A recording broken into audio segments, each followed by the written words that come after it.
On January 3rd, 2026, a big event happened. The United States military acted in Caracas, Venezuela. This was very early in the morning. American forces used air attacks on buildings in Venezuela. Then special soldiers called Delta Force went to capture President Nicolás Maduro. They also captured his wife, Celia Flores, from their home in the capital city. This action was named Operation Absolute Resolve. Many people died. Reports said at least 40 people died, and later this number went up to 80. After his capture, President Maduro was taken to New York. He traveled on a ship called the USS Iwo Jima. There he would face charges for serious crimes related to drugs.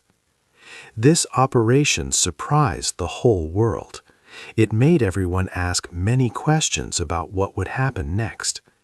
President Donald Trump described it as a very strong show of American military power. This event changed how the United States acts in other countries. It showed a new and surprising way that President Trump's government handles things outside America. After announcing that Maduro was caught, President Trump and other officials in his government started talking about other countries. They mentioned places that might be the next target for American actions. The Venezuela operation was very bold and big. It made people think differently about what President Trump's government might do next. This created a lot of uncertainty in many parts of the world. Now, with Venezuela under control and the world watching, the government is talking about new dangers. This leaves everyone with a scary question: who or what will be next? A new rule for America. After the events in Caracas, President Donald Trump spoke to the world. He introduced a new idea for America, the Monroe Doctrine. This name came from the old Monroe Doctrine of the 1820s. That old rule said America was important in the Western Hemisphere and warned other countries to stay out. President Trump changed this. He said America would now have total power over this part of the world. No one would question America's rule. This was not just talk. The administration's plan from late 2025 also said America would lead the Western Hemisphere and protect important areas. Secretary of State Marco Rubio repeated this message strongly. After the Caracas action, he wrote, "This is our hemisphere, and President Trump will not allow our security to be threatened." This showed that the administration saw many nations in Latin America as part of America's special zone. They believed they could act there to keep America safe, fight drugs, or stop rivals like China and Russia. This new rule was a big change. But what did it really mean? No one knew how this tough policy would be used. It was more than just words. It was a battle plan. And the first target on this list was a place few people would ever expect. 3. A big island. After the events in Venezuela, President Donald Trump's focus quickly moved to Greenland, the world's largest island. Greenland is part of Denmark, but governs itself. For years, President Trump wanted the United States to own Greenland. He gave several reasons. Greenland's location between North America and Europe is key for Arctic security and missile defense. New shipping routes are opening, and Greenland has many valuable minerals needed for modern technology. President Trump also claimed Russia and China were growing stronger near Greenland. He believed the U.S. must control the island for its safety. On January 9th, he stated, "We're going to do something on Greenland, whether they like it or not. If we don't do it, Russia or China will take over Greenland." The White House explored ways to get Greenland. One idea was a military invasion. Reports suggested President Trump asked military leaders to plan this, though some officers disagreed, calling it unlawful. Military force was still an option considered. Another plan involved offering money to Greenland's people. Officials thought about large payments per person to encourage them to leave Denmark and join the U.S. A different idea was a special agreement for defense and economic help, but Greenland would first need to become independent. Denmark and Greenland strongly rejected these ideas. Danish Prime Minister Mette Frederiksen warned a U.S. military attack on Greenland would end NATO. NATO is an 80-year-old alliance where members promise to defend each other. Greenland's leaders also declared, "We do not want to be Americans. We do not want to be Danes. We want to be Greenlanders." Other European countries like France and Germany expressed worry. This created a serious problem for NATO. Both Denmark and the United States are NATO members. If the U.S. attacked Greenland, NATO rules would mean other members must defend it, an unheard-of situation. The big question was, would President Trump risk war with his own allies? Would he break NATO to get his Arctic prize? A country in the Middle East. After Venezuela and Greenland, another country came into focus, Iran. For a long time, Iran and the United States were not friends.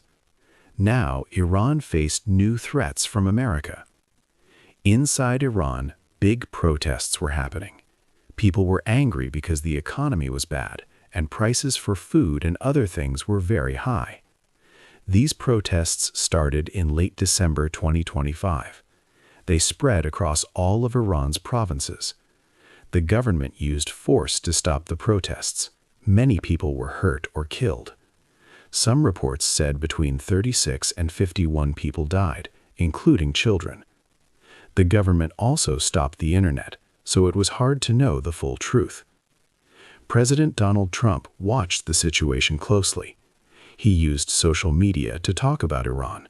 On January 2nd, he wrote on Truth Social, "If Iran violently kills peaceful protesters, which is their custom, the United States of America will come to their rescue. We are locked and loaded and ready to go." A few days later, on January 10th, President Trump spoke to some oil business leaders. He said, "I tell the Iranian leaders, you better not start shooting, because we'll start shooting too." Newspapers reported that President Trump received plans for military attacks on Iran. These plans included big air attacks on military places. Some plans even talked about attacking other targets in Tehran, the capital city. Officials said that planning like this was normal, but no decision was made. Senator Lindsey Graham, a close friend of President Trump, also spoke about Iran. He told the Iranian people that help was coming and their long nightmare would end soon. But Iran was different from Venezuela. In Venezuela, the army was not very strong. In Iran, the military was powerful. The Islamic Revolutionary Guard Corps, or IRGC, had 150,000 soldiers. Many of these soldiers had fought in wars. The IRGC also had a lot of money and power in businesses. This made top commanders want to keep the government strong.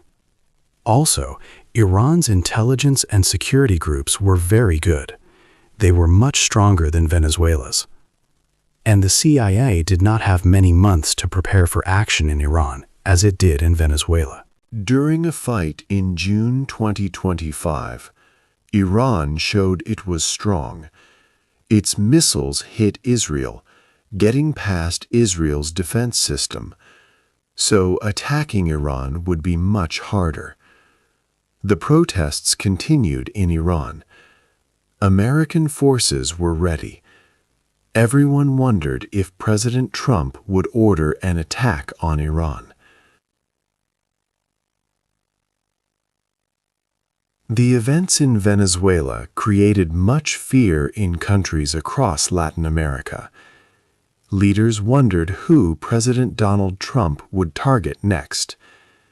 Many thought about Cuba, a longtime American enemy, just 90 miles away. President Trump believed Cuba was weak, and its government might fall without direct American military action. He said, "Cuba looks like it's ready to fall. I don't think we need any action." Secretary of State Marco Rubio also spoke strongly about Cuba. He warned that if he lived in Havana and was part of the government, he would be concerned at least a little bit. Rubio saw Cuba as a bad influence, saying it tried to colonize Venezuela from a security standpoint. Some Cuban soldiers and intelligence officers even died during the U.S. raid in Caracas. Senator Lindsey Graham also stated that Cuba's days are numbered after the Venezuela operation. But the threats were not just for old enemies. Colombia, a country that had worked closely with the United States for many years and even had a NATO partnership, also faced danger. President Donald Trump made strong claims against Colombian President Gustavo Petro.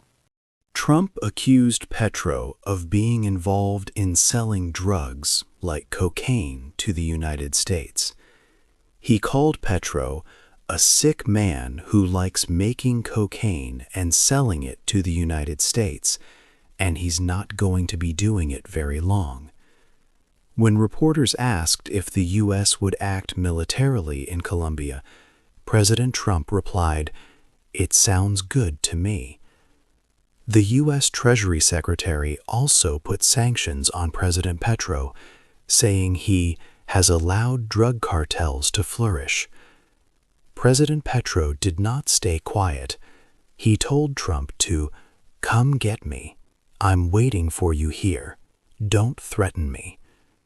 He warned that any attack on Colombia would be like declaring war and would damage 200 years of good relations between the countries. Then there was Nicaragua. Senator Rick Scott from Florida suggested that after Venezuela and Cuba, Nicaragua would be fixed. Nicaragua's president, Daniel Ortega, had close ties to Russia, China, Cuba, and Venezuela. After the U.S. action in Venezuela, Nicaragua released dozens of political prisoners. Some people thought this was an attempt by Nicaragua to avoid becoming a target for the United States. In this new time, no country in the region felt safe. Even partners like Colombia were under threat. From Havana in Cuba to Bogotá in Colombia, leaders were nervous. The danger was now coming very close to home, threatening a nation that the United States could not afford to lose. The country next door, Mexico, was the next country to worry. It shares a long border with the United States. President Donald Trump, the current president of the United States, often said that powerful drug cartels controlled Mexico. He claimed that Mexico's president, Claudia Sheinbaum, could not truly lead her own country. Mr. Trump wanted to take action against these cartels. He saw them as a big threat because drugs like fentanyl came into the U.S. from Mexico. The United States has much power over Mexico. This is because of trade agreements like the USMCA. Also, the U.S. can use immigration policies. For example, Mr. Trump wants to send many illegal immigrants back to Mexico. This gives the U.S. strong ways to make Mexico do what it wants. But using soldiers in Mexico would be very bad. It would cause huge problems. The two countries trade a lot, so Mexico's economy could break down. Many people might try to run away and come to the U.S. as refugees. This would create a crisis on the U.S. border. Millions of American citizens live in Mexico, too. Any fight would hurt American people and businesses deeply. President Sheinbaum has said that Mexico wants peace. She said that countries should respect each other. She condemned the U.S. action in Venezuela and asked for Mexico's right to control itself. Still, Mr. Trump seemed ready to fight the cartels. He believed it was a matter of national safety. But the question remained, could the United States start a war in Mexico without causing big problems and even a war inside the United States itself? 7. Friends in trouble. This chapter looks at countries that are usually close friends or have important connections with the United States. Now, these friends also face trouble. The old ways of how countries act together are breaking down. Think about Canada, a neighbor to the north. President Trump has talked about Canada becoming the 51st state of the United States. Canadian leaders have always said no to this idea. But after the U.S. military action in Venezuela, worries grew in Canada.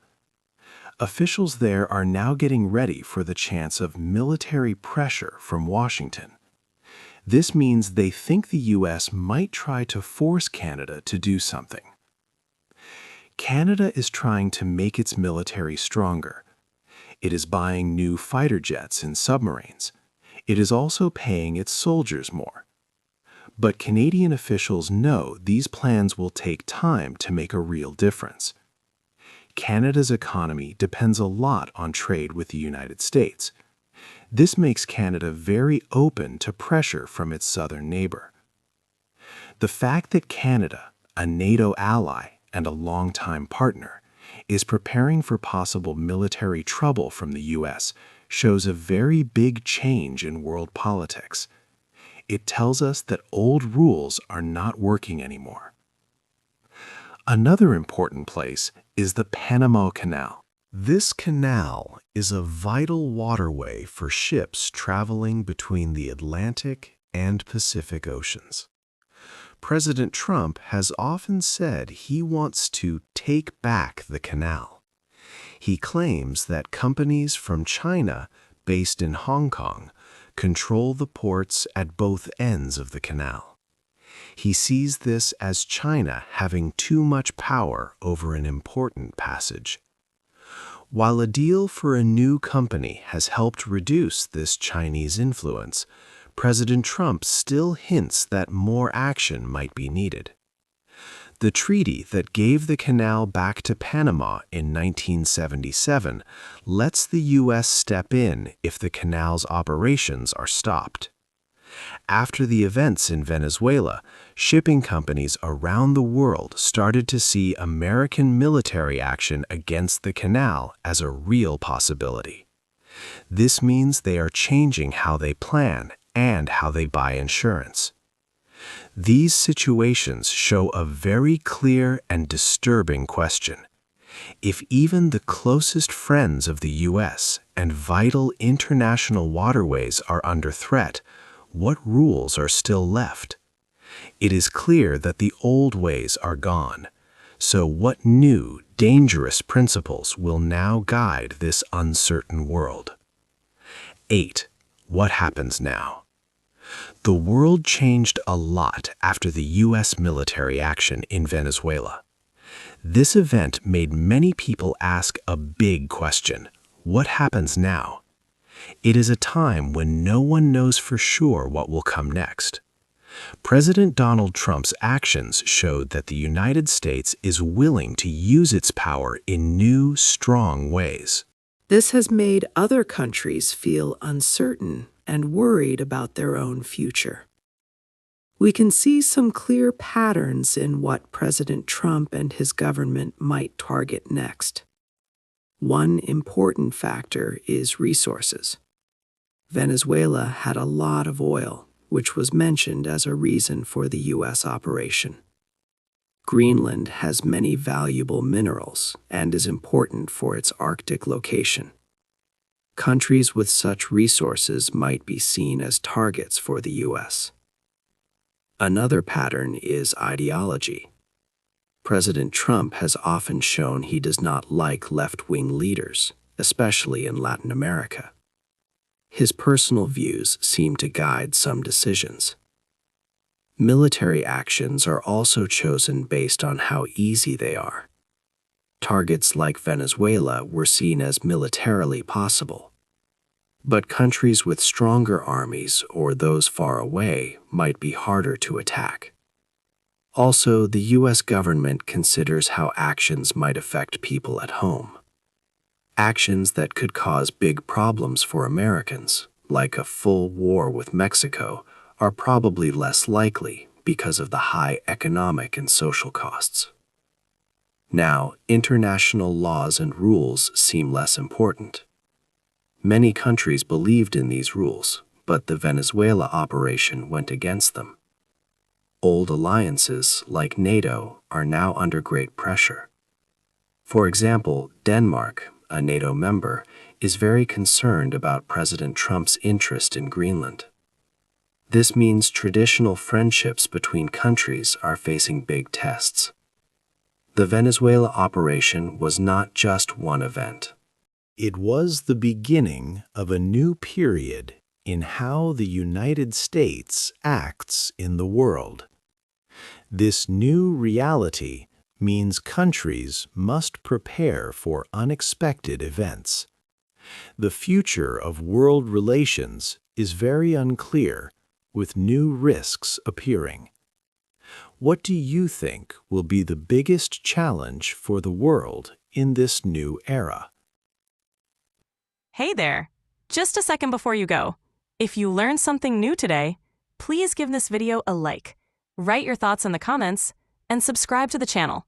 It only takes a second, and it really, really helps to create even better English videos for you. Your support means the world,